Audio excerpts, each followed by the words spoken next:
What's up guys, girls, and patient waiters? Yesterday, RobTop dropped the news that Geometry Dash Update 2.2 is unfortunately being delayed to November of this year, despite the October release date that was given in the GD10 video. This does suck, but that wasn't all that Rob had to say. He also made another tweet saying, despite 2.2 being delayed to November, the update is still very close, which is why we have made a final release trailer. Check it out. So, I hastily recorded and uploaded my reaction to the trailer on my Clips channel, if you want to go look at that first. But today I'll be doing a bit more of a summary and analysis on it. So, without further ado, let's begin.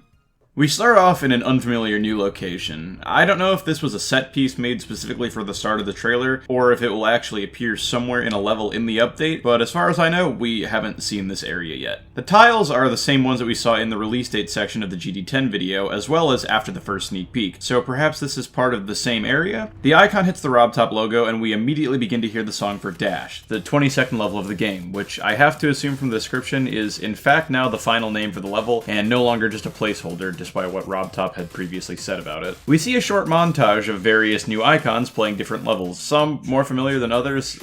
I only recognize these two, so I guess I'm not a real gamer. RobTop then previews some of the 700 new icons, as well as the new color system. We see a more polished trailer version showing of Dash and the swing copter.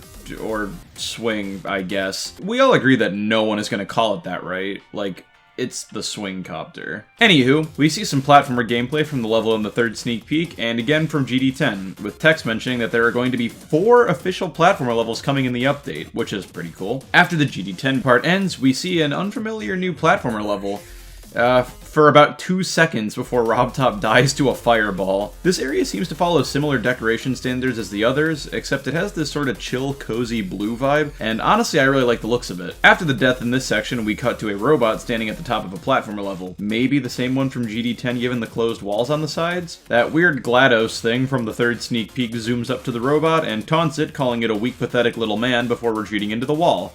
My best guess is that this is probably something that'll be lore related in the update. Now we move to the second segment of the trailer, showcasing features of the editor. Before we talk about that, I just want to remind you to subscribe if you're enjoying the video so far. Figured that since this is kind of just a chill explanation video, there was no need to jump scare you guys with vine booms today. But if you're having a good time with this video so far, then drop a sub, because, you know, my sights are set on 200k after all, and it would mean a lot to me. Anywho, onwards and upwards. We see the preset music library featuring over 6,000 songs, as well as the ability to change song mid-level. We then see the sound effects library, which we already knew about, so nothing new here, but it's worth noting that apparently there are over 13,000 of them!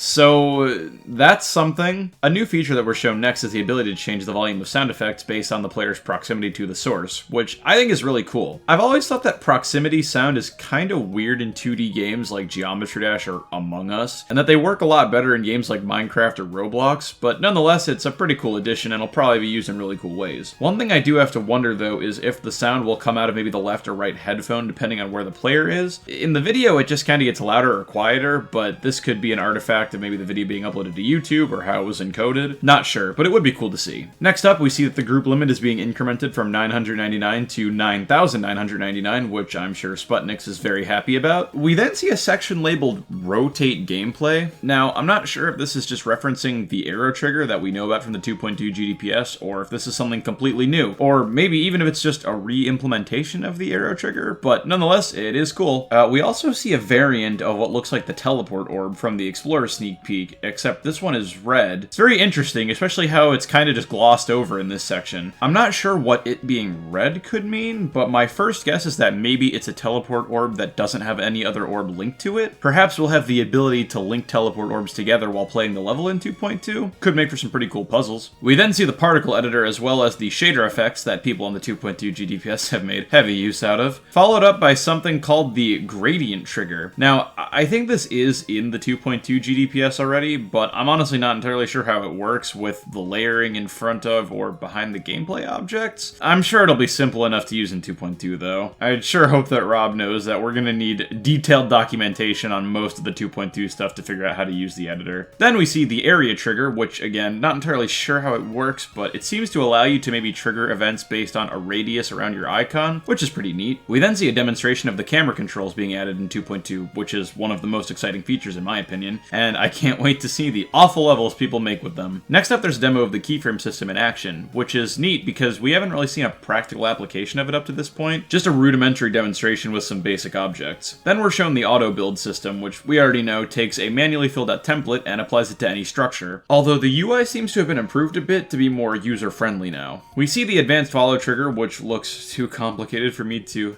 ever learn how to use. Moving on. Then we see the ability to quote-unquote remap spawn setups. I'm not really sure what this means, but I have to assume it's in reference to the ability to make spawn setups activate and deactivate on command, like whether or not the cube here is stepping on a platform. Then we see a rapid-fire showcase of some features that have no text captions, but it seems to me as a demonstration of the warp button, a list of all the new level backgrounds, some of the new fonts, which there are seemingly more than 60 of now, public user-created level lists, 2 new shops, one of which being the mechanic that we've heard about before, new chests in the treasure room with 2 distinct tiers of chest, the ability to unlock your FPS cap and set it in-game. We can also see on this menu that Viper does indeed have access to the beta, so that confirms a suspicion that most of us have had for a hot minute now. We also see some new shards here, namely Earth, Metal, Blood, Light, and Soul, which have a different appearance than all of our shards so far, as well as new bonus unlocks, presumably for these new 5 types of shards, since the bonus icon is made up of the new shards and not the old ones. Then we're shown entering the tower before the video flashes to simply show us that 2.2 is releasing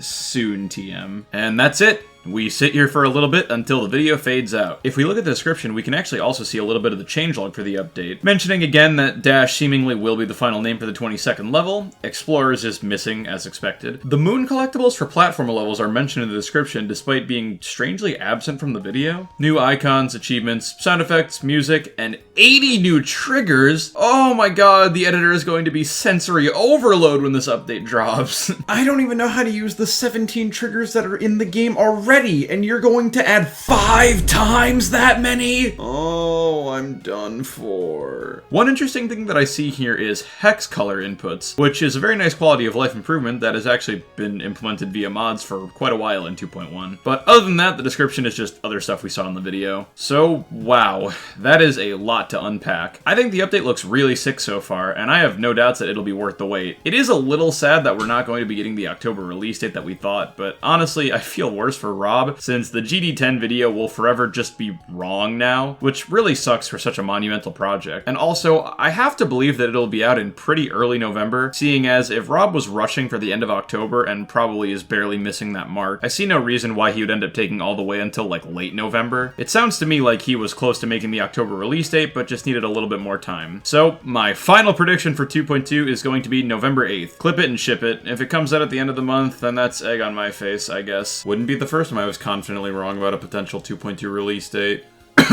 Please, Rob, don't make me look like a fool. Release it in early November. Anywho, yeah, that's a brief summary and some of my thoughts on the parts of the update shown in the 2.2 trailer. Thank you guys very much for watching, and hey, wait a second, 12 people have access to the beta?